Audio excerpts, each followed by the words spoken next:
धन्यवाद महान যিশু গুরুকে জানাই লক্ষ লক্ষ ধন্যবাদ। আজকে আমি পিতার কিছু কথা বলবো আমার অন্তর। আমি আশ্রমে থাকি, কোচবিহারে আশ্রমে আমি থাকি। আশ্রমে জগন্নাথ মন্দিরে আমি দীর্ঘ 42 বছর আশ্রমে আছি, ঠাকুর সেবা নিয়ে আছি। মর্নিং যাই, সকালবেলায় মর্নিং আমি একটু বেরোই। কোনদিন বামুনখালি আসি 4 কিলোমিটার, কোনদিন 2 কিলোমিটার। হঠাৎই আমি একদিন 2 কিলোমিটার আসার পর দেখছি হঠাৎ বুকটা কনকন করছে। তা আমি হঠাৎ কেন কনকন করছে, বায়ু হচ্ছে, আমি আর পা ফেলতে পারছি না, ভীষণ মুখে যন্ত্রণা। হঠাৎ একটা চায়ের দোকানে বসলাম, ভোরবেলায়, দোকান সব বন্ধ। বসার পরে যেন মনে হয় গা মাথা ঘুরছে, আর যেন ত্রিভুবন যেন আমাকে ঘোরাচ্ছে। আমি বসে মনে মনে ঠাকুরকে চিন্তা করতে করতে একজন রাস্তার পাশে একজন আমাদের ভাই, গুরু ভাই করার জন্য একজন রাস্তার প্রতি, সে একজন এসে বললো যে মহারাজ আপনার কি হয়েছে? আরে দেখুন, আমি তো কথা বলতে পারছি না, আমার বুকে প্রচন্ড যন্ত্রণা। আমি পিতার নামও জানিনি, কিছুই জানি না। তা আমাকে একটু মন্দিরে নিয়ে যাবেন? তো বলে আচ্ছা ঠিক আছে, মানে চিন্তা করে মন্দির নিয়ে গেল। মন্দির থেকে রুদ্রনগরে এলাম, রুদ্রনগর হসপিটাল বলে এক্ষুনি আপনাকে রিপেয়ার করে দিচ্ছি ডায়মন্ডে গেলাম। ডায়মন্ড থেকে কয়েকদিন থাকলাম, থাকার পর আবার চলে এলাম। আবার রাত্রিবেলায় যন্ত্রণা আসলো, আবার ওখান থেকে চলে গেলাম পিজিতে 2 মাস থাকলাম। থাকার পরে ফিরে এলাম, মোটামুটি একটু সুস্থতা দেখছি। মনের মধ্যে একটা ভয় আছে, আতঙ্ক আছে, কি হবে কি না হবে। ডাক্তার বলে দিল 3 মাস থেকে আপনার 6 মাস, তার মধ্যে আপনি কিছু হয়ে যেতে পারে। সুন্দর। তারপরে আমি ফিরে এলাম। আসার পরে ওষুধ বলে সারা জীবন খেয়ে যেতে হবে।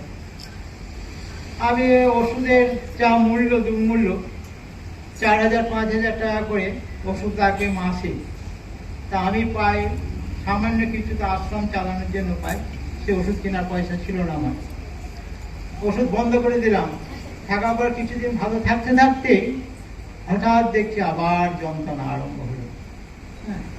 এমন যন্ত্রণা হতো, মানে আমি প্রতিদিন রাত্রিতে আমি ঘুমের ঘরে যেন মনে যে আমার বুকটা যেন ফেটে যাচ্ছে, 1000 কুইন্টাল যেন ওয়েট আমার বুকে চাপা আছে। মুরগি কাটলে যেমন ছটফট করে, আমি সেই রকম আমি ছটফট করছি। আর দরজা ধরে কাঁদছি, কি করবো, কাকেও ডাকবো? আমি একা থাকি। আমি ঠাকুরকে ডাকছি, বহু দেবদেবীকে ডাকছি, যার কাছে আছে তার কাছে তাকে ডাকছি। কিছুতেই কিছু হচ্ছে না। হয়তো 1 ঘন্টা 1 ঘন্টা পরে একটু ভাবে কমার পরে দিনের বেলায় ভালো থাকি, প্রতিদিন রাত্রি হচ্ছে। আমি এই রাত্রি বোধহয় আমার আর যাবে না, এই রাত্রি বোধহয় শেষ রাত্রি। হঠাৎ সকালবেলায় আমার কাজের মা, আশ্রমে কাজ করেন, তিনি এলেন। তিনি আমি বলছি দেখো মা, আমার বুকে বোধহয় আর যন্ত্রণা হচ্ছে, আমি বোধহয় বাঁচবো না। এরকম করে বলছে। আমি জানতাম না সাপখালিতে পিতার ভবন আছে। আমাদের সাপখালিতে কোথায় মনসা মন্দির আছে, কোথায় মুদ্রা ধরে, সেই মুদ্রা ধরলে কোথায় জানা যাবে কিসের জন্য হচ্ছে, আমার একটু নিয়ে যাবে। তখন আমার কাজের মা আমার সন্ধান দিল, ঠাকুরমশাই সাপখালিতেই পিতার ভবন আছে, পিতার নাম করলে, যিশুর নাম করলে নাকি ভালো হয়ে যায়। আমি তো উনি আকাশ থেকে আমি করছি। তারপরে আমি বললাম কি বলছি গো, মন্ত্রের দ্বারা ভালো হয়? আমার তো জানা ছিল না। হ্যাঁ, আরে তুই এক্ষুনি আমাকে সত্তর জানাও, কে গিয়েছে, কার কাছে আমি সন্ধান পাবো। আমি ঈশ্বরকে ডাকছি, যিশু বাবা, যিশু পিতা, যিশু গুরু, যিশু ভগবান, মানে কি বাদ দিইনি আমি, ডাকছি তখন থেকে। তারপরের দিনই আমি আমার অটো স্ট্যান্ড, আমার গেটের কাছে অটো স্ট্যান্ডে গেলাম, গিয়ে একজন অটোওয়ালাকে বললাম, তোমরা সাপখালি কি কোনো ভবনে গেছে, এমন কোনো ব্যক্তিকে নিয়ে গেছেন? তো বলছে মহারাজ আমি শুনেছি, যাতে গেলে আপনাকে বলবো। আরে ঠিক আছে, আমাকে বলবে সত্য। তা ও বললো আচ্ছা ঠিক আছে মহারাজ, আমি চিন্তা নেই, আমি কাউকে নিয়ে গেলে আপনাকে জানাবো। তারপরের দিনই ও একজনকে নিয়ে যাচ্ছেন, যে হয়তো তাকে আমার আশ্রম থেকে 1.5 কিলোমিটার, মানে বকুলতলা পর্যন্ত এসছে। কাকে নিয়ে এসছে? আমাদের প্রিয় দাদা দুলাল দাকে।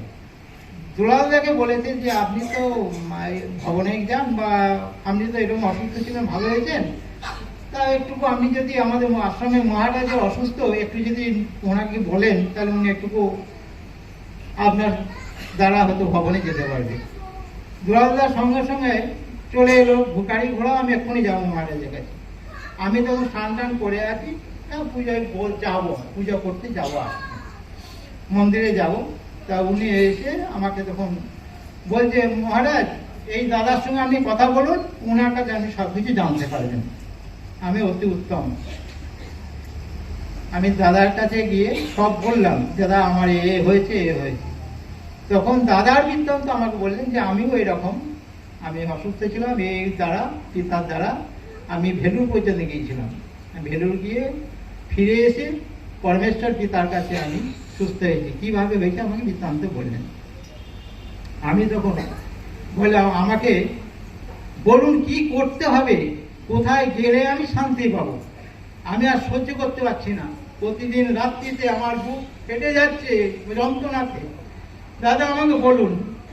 দাদা বলে কিচ্ছু করতে হবে না, কোনো কিছু ওষুধ খেতে হবে না, কোনো কিছু না, আপনি ঈশ্বরকে মানেন? আমি ঈশ্বরকে একবার নয় 100বার মানি।